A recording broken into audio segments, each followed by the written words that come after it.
Good afternoon, everyone. Welcome to my session with regards to 911. Uh, More around what things we need to keep in mind while we have the 911 configurations, what are the different options while we are using Microsoft calling plan versus while we are using direct routing, while operator connect, how things would be look like, what all configurations, what all touch points are there, why these two laws came into effect, what the laws states, what are the quick one-liner in terms of both this law. So we'll talk about all those things. We'll touch into the Teams admin centers as well. First of all, would like to thank all the sponsors, the platinum sponsors and the gold sponsors and the silver sponsor with the digital sponsors as well, because without them, the event would have not been possible as well.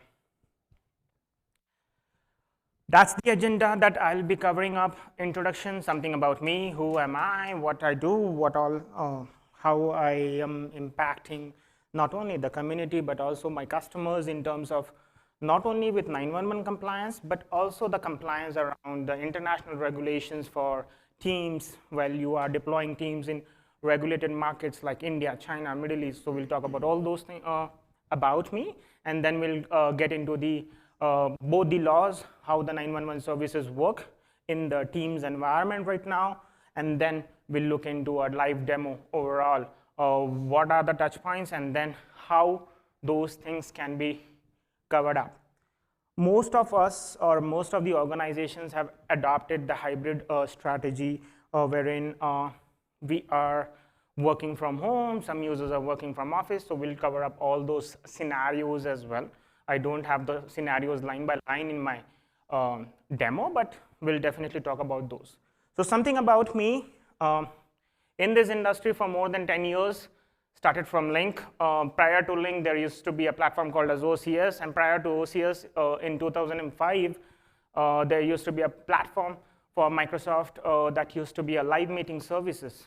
So I started with that, supporting live meeting services during that time frame, and then from live meeting to Link, Link to Skype for Business, from Skype for Business to Microsoft Teams now. 10 years, 14th of April, I just completed 10 years, a decade of being into the industry.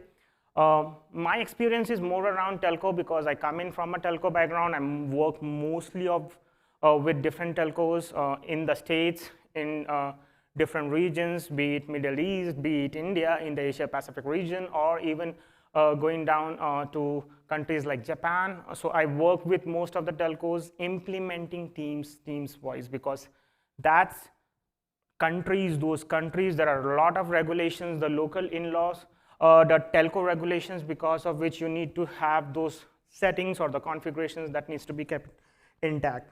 Additionally, I do work with the state and local government in the United States as well as in Canada, supporting them on the Teams deployment.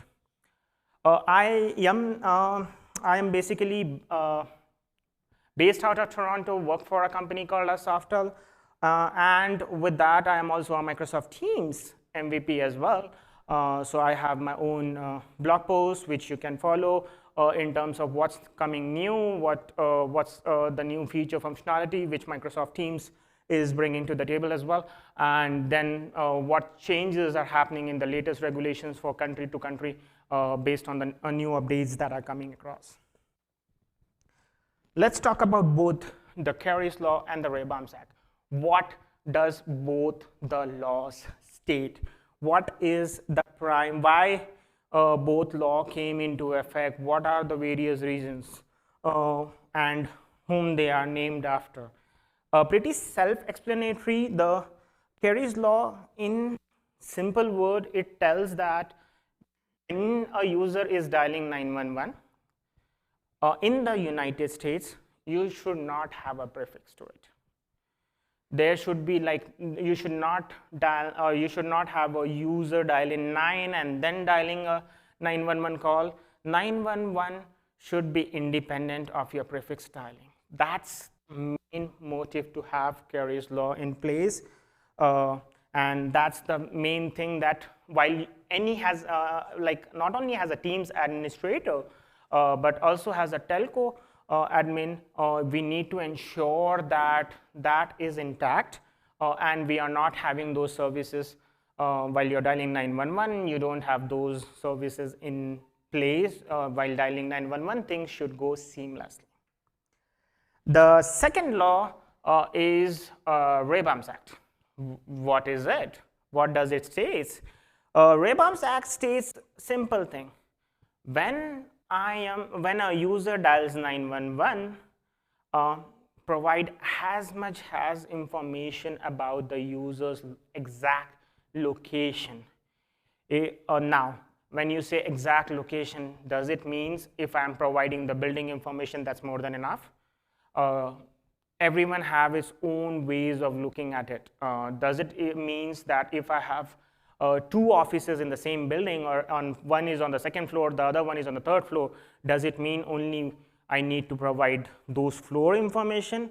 Does it mean that I also need to provide the cubicle informations as well? The Act says you need to provide as much information as it's possible into your whenever your end users or the users are making 911 calls. So that's really important, and the location should be precise.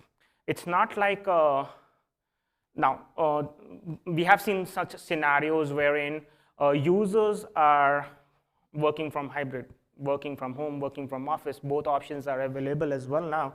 While your users are in hybrid, your 911 location is defined as a static location in your configurations, and then the user dials 911 from the home location. Things go haywire because the 911 services arrive at the office premises, whereas the user dialed in from the home location. So that's something we'll touch upon, how Microsoft has helped upon both your Operator Connect, your direct routing, and calling plan users, how the services needs to be there.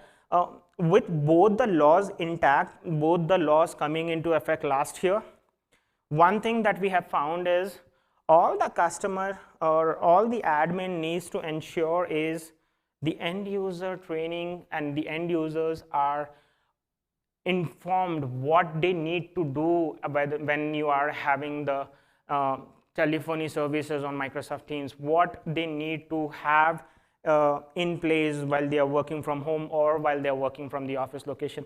Office location is really simplified with the new laws coming into place, and if you have your internal subnets and other things, we'll talk about those as well. That's simplified. But what comes in really important is when the users are working from home or while they are working from anywhere else apart from the home location. So let's get into the 911 services. What are the different types of options that are available? 3 options. Static 911, 90% of the telcos in the state precisely provide this. Out of box, no additional cost. Static 911. What do you mean by static 911? Static 911 and the registered emergency calling is like almost similar into effect. And registered emergency calling is one of the latest features which Microsoft has announced probably 3 weeks ago, that they would be supporting registered emergency calling services as well. The static 911 is you have a DID or you have a PSTN number and you have a static address that's associated with it. So whenever someone dials 911, it would use the same static address irrespective of the user's location, whether the user is working from home or the users are working from office or the user is working from anywhere else. Static, it would be mapped to your 911, to your DID basically. So wherever the DID is, whether it is on Teams or on any other UCC platform, it would remain static as well.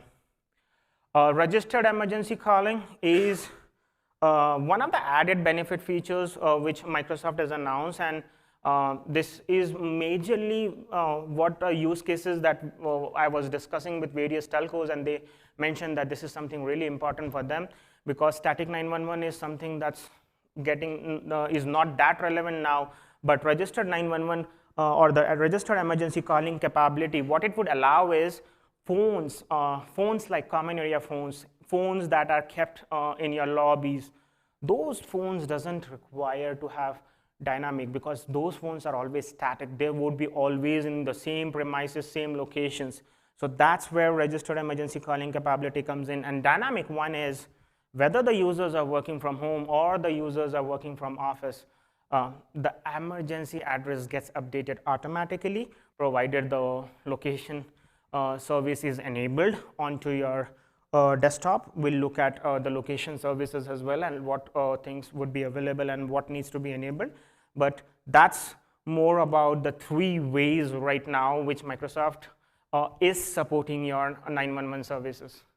So let's look at dynamic 911 services. So in case if you have a user that's using the Microsoft calling plan or the PSTN services coming in from Microsoft in the States, 911 is embedded into it. You don't need to have a separate service coming in. Everything would be available within the same calling plans services. But when it comes down to direct routing, which is the second option, there are 2 ways you would be able to support direct routing. One option is your telcos like AT&T, Lumen, Verizon, they bring in an Intrado circuit, which is like a certified 911 provider in the States. They bring in the Intrado circuits, or as a customer or as an admin, we bring in the Intrado circuits. When your telco brings in, it's more cost effective compared to we ordering those circuits directly from Intrado, which is a bit on the costlier side. That's what we have seen from the overall services aspect. Because we have worked, I have personally worked both with the telcos as well as we have worked with Intrado directly as well. There is an optional configurations that are available wherein you can send notification to your local service desk. You can send, you can conference in your local service desk when the 911 call is dialed in. It could be one person, it could be a PSTN number, so all those options are available as well. What happens when you dial 911? Whether the call goes to the ECRC, that's the National Clearinghouse, or does it goes to your local PSAP? That is defined by the emergency location configuration that's done and what team is picking up from the location information services. So LIS is majorly a critical thing, and based on that, the calls are routed. If the location is accurate enough and is having a proper geocode, the call gets routed to the local PSAP. So if I am dialing a 911 call right here from the hotel, it would pick up my exact location that's there in this one. And the second one is, in case if you do not have the location information defined and still have the dynamic 911 capability enabled, the call would go to the National Clearinghouse and which would validate your user's exact location, and from there the call would be routed back onto the local PSAP accordingly. Same thing, if the caller is not able to update the emergency location services or is not able to verify the emergency services, so whatever is the registered address. So here the concept of registered address comes into picture as well with calling plans. Whatever is the registered address that's defined in your Teams admin center against the user account would be the place where we would send out the 911 or the 911 capabilities would be dispatched. We'll look into the configurations shortly as well. Dynamic from the direct routing side of the business, what we can do, like I mentioned, you have emergency routing service providers, Intrado being one of them, more predominantly being used or certified as well, whereas there is other one as well, that's Red Sky, that you have, so they can also provide up the 911 capabilities, more around how you are routing the calls, how your mechanism has been defined in your infrastructure to route those calls. So that's the 2 solutions. The second one is having an E-Link gateway. What we have seen Intrado does provide alien gateways if required in the solutions as well. So both options are available. Let's look at what all and how would the end user experience when I dial 911, what would look like, how the services would look like, what I would be able to see, and how I would be able to test. Most of my customers where I work with them, they always state that while you are deploying a batch, ensure that you have a report about the 911 calling and it's working seamlessly, because they don't want to take the ownership of that 911 was misconfigured, and when someone dials 911, it's not working. So that's the reason why we always ensure you have you make a call to 933. 933 is about services that works, provides you with the exact location what you would be seeing when in production. Whenever someone dials 911, what's the address it's being populated, and on the right bottom you are seeing a notification is being sent to a user account. So someone dialed 911 and a notification is being sent out that this user dialed 911. One small catch there, with the latest model of Microsoft Teams certified IP phones, the notification is not working accurately, which Microsoft is working in the backend to fix it for all the different IP phone providers. So that's something that's being worked upon in the backend, which that notification is not going as accurate enough, that needs to be updated. So that's something I personally have been working with the product guys to ensure that that's fixed as well. That's in terms of your end user experience. Go ahead.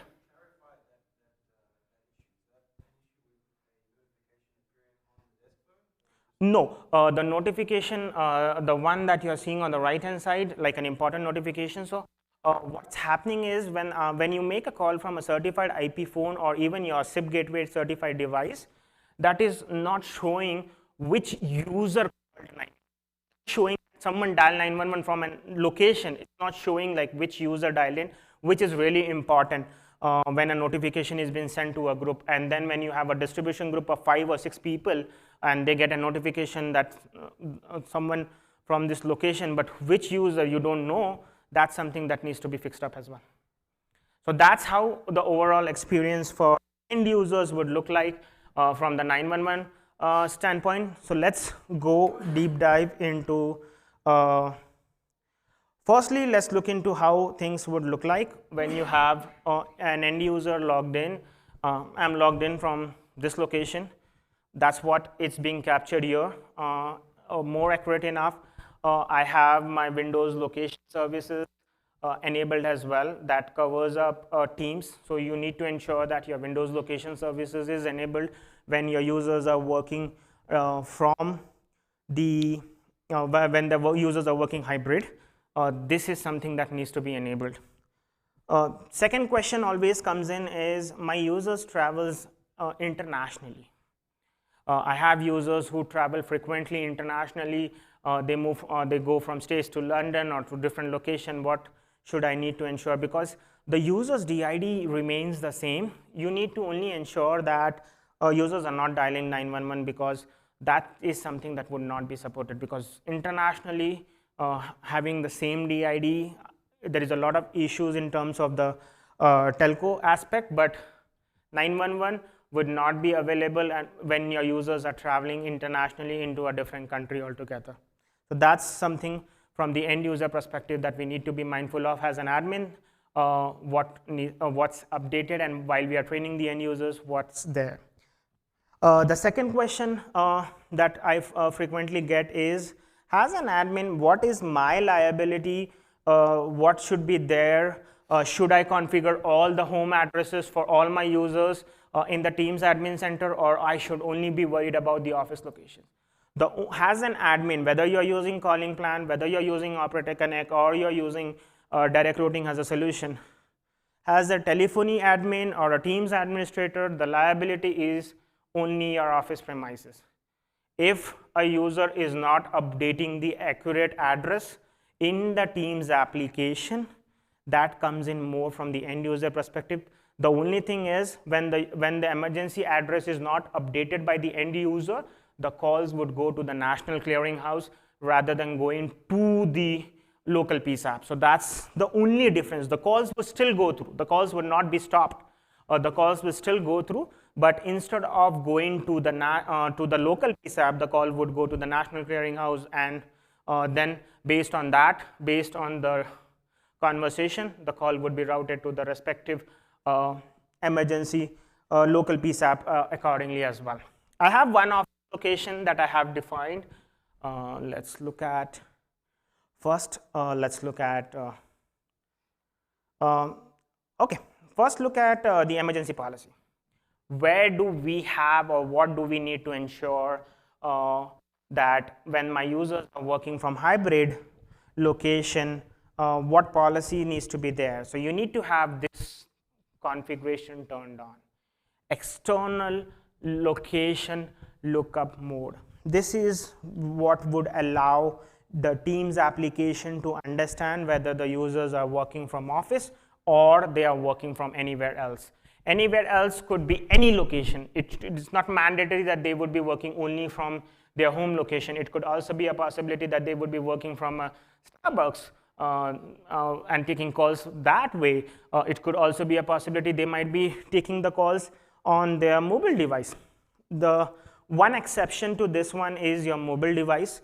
When the users are making 911 calls from the mobile device, instead of using Teams, it uses the user's cellular data to find the exact location where the user is, and based on that, the 911 services are provided accordingly to those users. Emergency calling policy, that's one thing that needs to be configured, and the notification thing that we were talking about. We'll park all the questions to the end of the sessions. We'll take those questions for sure. I'll just get through all the live demos while it is working. Don't know. At times it could break as well. So that's the reason why. So there are three options when you are about to send notification. One option is sending the notification directly to a group. Second option is conferencing in the call. Like it could be one person, it could be one PSTN number that you can conference the call in, or it could be a group of users as well that you can conference in to when a 911 call is dialed in. Then the question comes in, I have 10 offices in the States. Will I need to create 10 different policies? Absolutely, because your conference in could be different people in different local offices. But if you have a central help desk that you want to conference in, you can do that. Not mandatory that you have to have 10 different policies, but you can still do the conference in.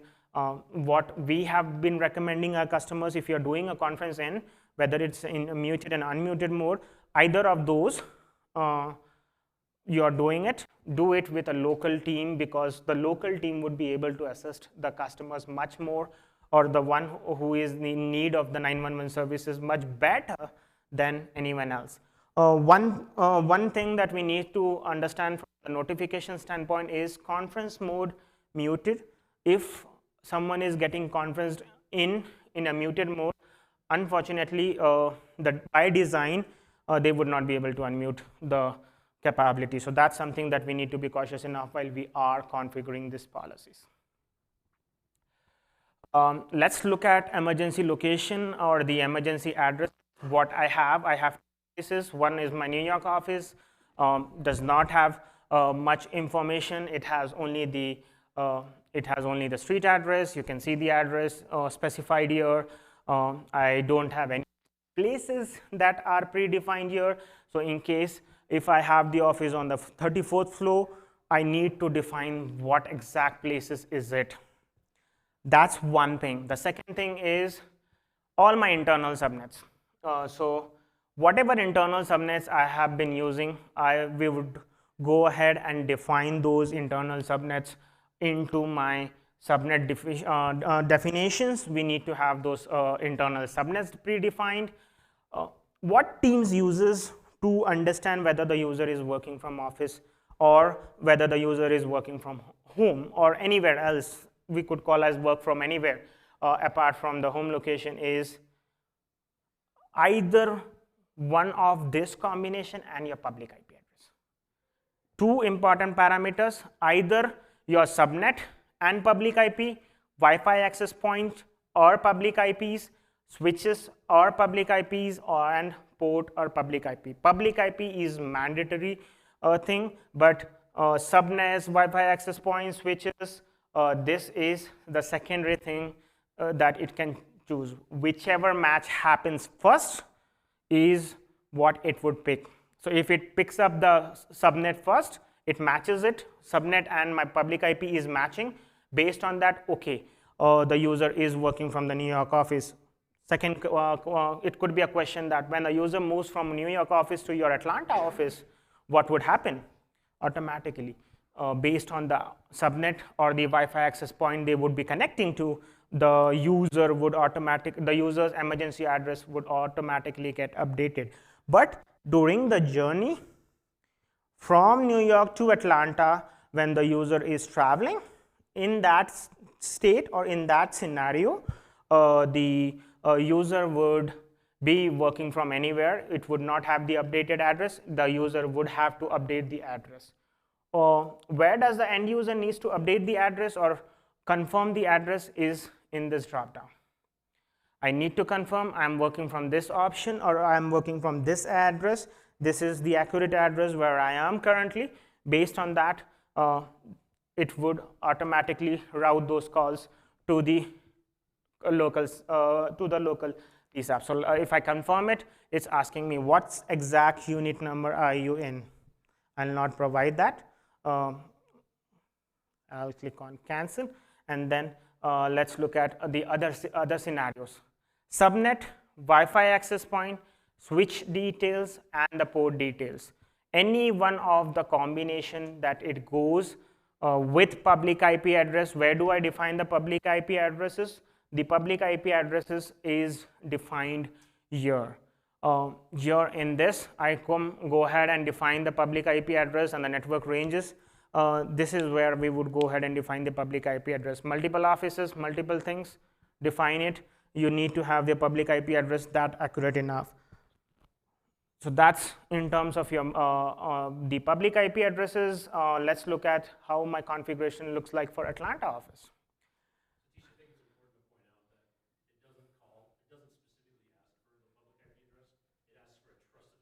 Yeah. I know that's caused confusion in the past. So it's good just to reiterate under that network topology that trusted IP is the public. Yeah, and then when we also talk about the public IP address, it should be your edge device public IP address. At times we have seen customers come back and say, oh, I am using a Zscaler solution. That's in the cloud. You need to have a public IP address within the local premises that would be there. If you have Zscaler solution, please bypass, because 911 would not work when you have Zscaler, because all the traffic is getting routed via Zscaler. So that's something that I have run into with different customers as well. In this Atlanta office, I added up all the options that can come across building based on suite. I have two suites in two different buildings. That is one of the option. And in the same building, that's building number C, I have two floors. So every floor, every building, and every suite would have its own subnets that are there. Why do Microsoft need 4 different options? Won't subnet work seamlessly? At times, when your subnet is stretched upon or is expanded upon 2 different suites or 2 different floors, the subnet is overlapping. That's where your Wi-Fi access points come in, because you won't have a same Wi-Fi access point on both the floors, or you would not have the same switch on both the floors. So that's how we can always use a combination of it in terms of the configurations, while you are ensuring that the configurations are there intact. Public IP address or the trusted IP address is the key to identify whether your users are working from home or the users are working from the office location. One thing I also mentions to the customers, they say, oh man, this is a tedious job. I need to update it. I need to keep those things updated, because not one time we do. It could be a possibility the network admin changes the subnet, or the telco or the ISP provider changes the subnet or changes your public IP. What needs to be done? You need to ensure your configurations are up to date always. Calls would still go through instead of going to the local PSAP. The only difference would happen is the calls going to the national clearinghouse. Go ahead. Real quick, you go back and you have the land office defined, and then you have the building. So can you also then, I mean, like, can't you at the Atlanta office level define subnets and get yourself into that state? Absolutely, I can do that, but like I mentioned, to the lowest level that you can. So for example, I'm working for one of the counties on the West Coast side. They asked me what would be the best thing that you would recommend. I said, drill down how much as possible that you can. Drill down as much as possible that you can, because if 911 team comes in, they would be easily be able to locate the user who dialed 911. That's predominantly the goal of having the 911 thing. One thing that is off the topic, 911 is one thing that it would help you, but the same subnets, the same network information would also help you in your call quality dashboard. It also helps you to keep your dashboard information whether my subnets are doing good, whether my subnets based on the user feedback, that it also helps you in ensuring that that data is also updated. So having this updated would also help you in your network and your call quality dashboard. The information in each location, the information in each subnets needs to be updated, whether it is being done by the Teams admin or it is done by the network admin. The information needs to be updated into the system as always, and any changes needs to be notified by the respective admins, or whether the network admin notifies the Teams administrator, but that has to be updated in the Office 365 or the Teams admin center accordingly as well. Going back, any questions before we go move back to the slide? I don't think so. I have any other slides. It's more around the question slide itself. Any questions before we move?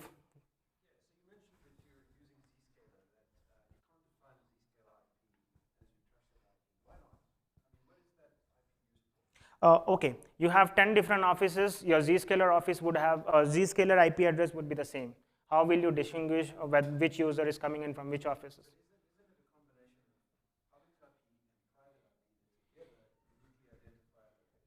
Yes, it is the combination of both, but when you are dialing 911, we always recommend do not use Zscaler.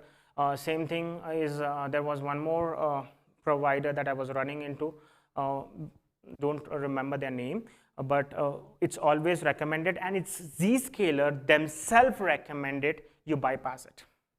They have their own recommendation. They have a switch button there in the Zscaler configuration that bypass the traffic that's there. So that's the best practices that they also recommend, and that's what we also recommend you to ensure that you follow the recommendations coming in from their end as well. Go ahead. Question around direct routing, right? So is it important, and you have, say, direct routing with Entrado, right? What data is going to, if you have all this, in the tax center filled out, what is going to be sent to 911? If you got, is it the Entrado data? Is it? When you have your own Entrado configurations, we have to keep both the databases updated. That's yes, no, whatever is being passed on from the Teams admin center and your Teams application, that's what they get. Yep, that comes from the client. Now, the purpose of Entrado is, Entrado, I'll tell you, when it comes down to telco, they use the static functionalities. When it comes down to dynamic 911, when you have this, the only thing that Intrado would be doing is passing on those information back to the local PSAP, that this is the exact location that's coming in, that's a separate trunk that comes in from Intrado.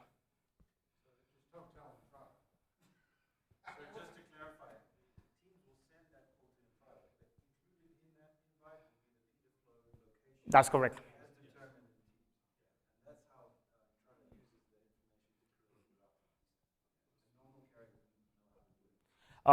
At times we have seen most of the telcos also try to incorporate the Intrado cost and the Intrado services embedded into their services by default, so that you don't need to have two separate trunks. For your 911 you need to have a separate trunk, and then for your PSTN you need to have a separate trunk. One single trunk, and then the telco takes care of everything in the back end.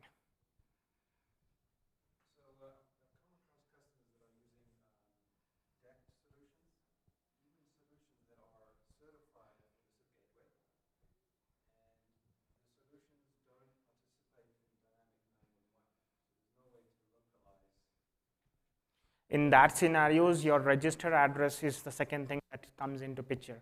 Why registered address and why Microsoft started supporting it a few weeks ago was, if your dynamic 911 fails, we use the registered address to send out the PSAP, or we use the registered address to send it to the whenever the user dials 911. So that's where the registered address capability comes into the picture.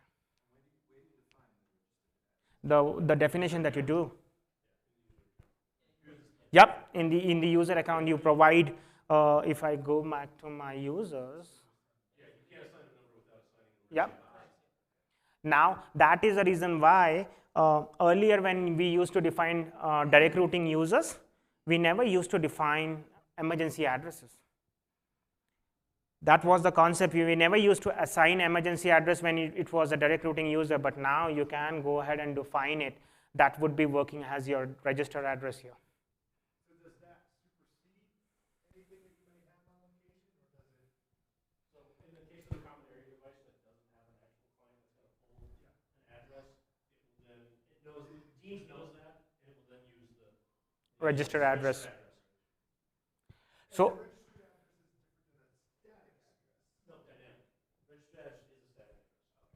So a non-full Teams client like a common area phone can't pull a dynamic address.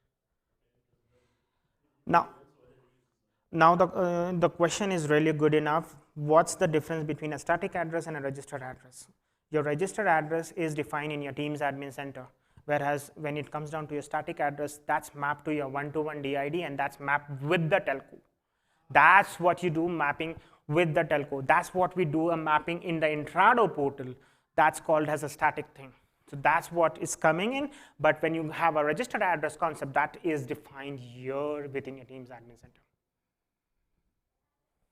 But not registered in the sense that I've got to go off and register. No. Nothing like that. That's correct. Yep. And that's what is really important, because common area phones or phones that are being connected via SIP gateways or the phones that do not support dynamic 911 right now, registered address concept is really important, and that's would be something that most of the admins would be helpful with Teams supporting that as well now. Any more questions? Yeah, go ahead. So if you got,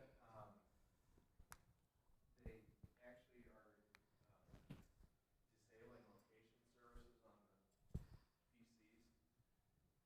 Mm-hmm. It would work. The only difference that would happen is I can show you a quick live demo around that. Is it would instead of giving me the option here to confirm, instead of dynamically looking up the location, it would say location not detected, and it would ask the user, or it would prompt the user that you need to define a location, or you need to have that location confirmed here.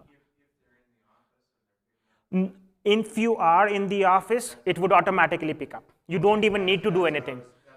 Yeah. It would automatically pick up. Yeah. Dynamic would only come into picture when you are using anywhere else apart from your office premises. That was what I had explained. So I just want to confirm all that. Go ahead. Okay, perfect. Go ahead. Is there any precedent to help us kind of interpret the technical feasibility aspect of Baum's Act?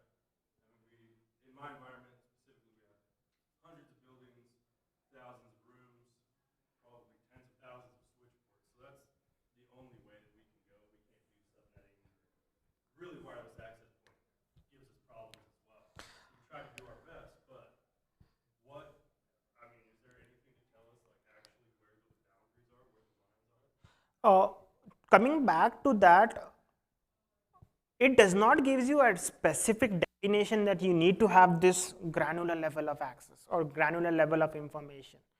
Even if I have registered address specified for each user, that's more than enough. But it's a recommendation from not only from an OEM perspective, but also from different SIs that we have been always recommending the customers, go as granular as you can. I know doing it by BSSID or the Wi-Fi access point, it's a tedious process. Depending upon your network, things can be. You can have, we have various partners that are doing those discoveries, automated discoveries. What do you mean by automated discoveries? Anything that you change in your network, any new switch gets added into your network, you would get a toast notification in your application, Teams application, this new device is being updated or this new switch was added. It's a one-time thing that you would have to do when you are, like the initial effort would be a one-time effort that you will have to do in terms of like getting it, setting up the process, but then when it comes down to that new things or new switch details getting updated, absolutely.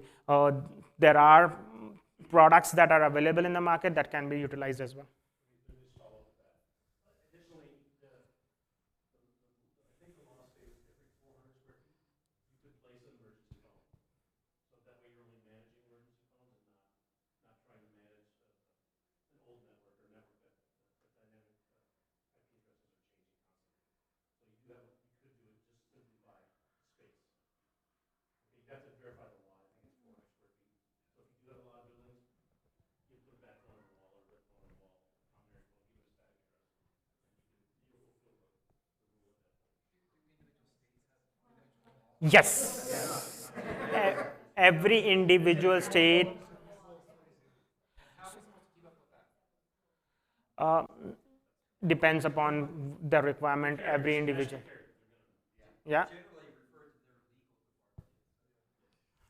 department. And the legal department would come back and say, oh, telco, you are the experts, you tell us. That has been the scene, what we have seen in the past. Go ahead.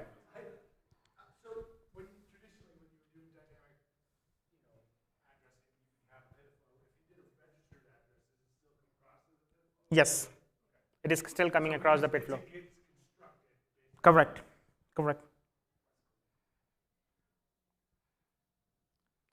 Any more questions? You said that if you would replace a 911 call from a client on a mobile, Mm-hmm. you said it would still utilize the GSM network somehow. Does that GPS, it reads the GPS on the cell phone. It doesn't actually use the phone dial-up? No, that used to. That's the old way. The old way was if you dial 911 from a mobile and the client, it would switch to cellular and you make that call from your cellular network. It doesn't do that anymore. Why? It seems like a bit of a solution. Well, what it does is it pulls because of policy. So the policies can be equal across all of the devices. But what it does now is it'll pull the GPS information from your phone. It means you can get like a notification. That's good to know. Yep. Is that the one where it starts coming, like, if you do dial 911 out of Teams from your cell phone, then it's like a per call charge that's exorbitant, and it's gonna add up from those mistakes? No, it shouldn't be like that. In Trado, if you have a object in the system attached to that user, you're not. But it's an object with a physical address, and you no longer are putting in a physical address that's gonna be spitting out something that's not predefined, and I thought they explained to me that it's like a charge per call. So unprovisioned calls are $75 a month.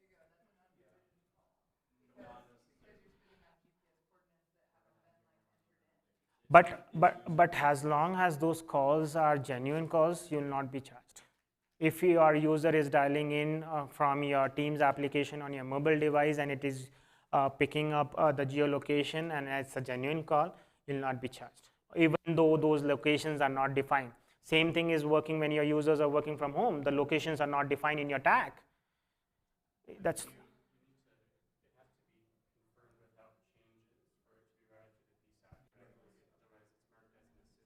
correct.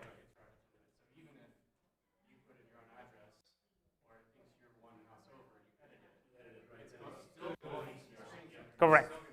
Yeah.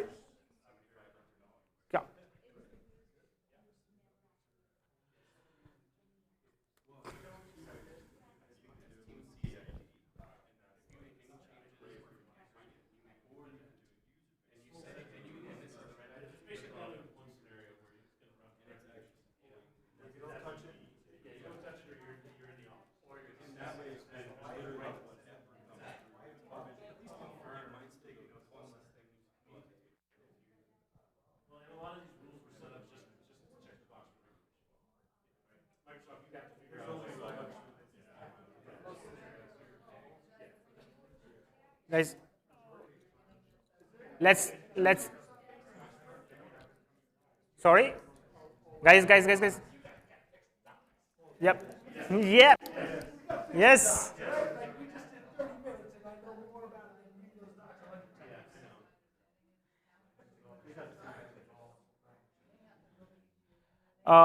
In terms of documentations, if you are looking, guys, come back. If you are looking for the documentation, right top corner, you have it. You can access it. Both recommendation for direct routing, the recommendations for calling plans, that's always there. That's the latest update which comes in from Microsoft product guys, from the product team. That's always updated as well. That's one thing. You can always go back and check on those law. The second question that came in was in country or in state. In state, at times there are regulations that are much more different than the country regulations. Every state try to have their own kind of a regulation around this, but more of them have kept it as standard as possible to ensure that every state has it more unified, because I am traveling from New York to Atlanta. The policy changes, the rules changes. I cannot have two separate configurations kept in my Teams admin center, or I cannot ensure. So more of a policy discussions that would happen when you are doing those configuration in the initial discovery, or while we are trying to adopt Microsoft Teams telephony in the initial standpoint. So that's what I would recommend as well. Cool. That's what I had to cover. Anything that comes up, you have my contact details, you have my Twitter, LinkedIn handles. Feel free to reach out. Happy to support everyone, not only from the 911 aspect as well, but in case if you're trying to do anything on your international locations, countries like India, China, Middle East, where you're trying to deploy telephony services as well. Happy to support on those discussions as well.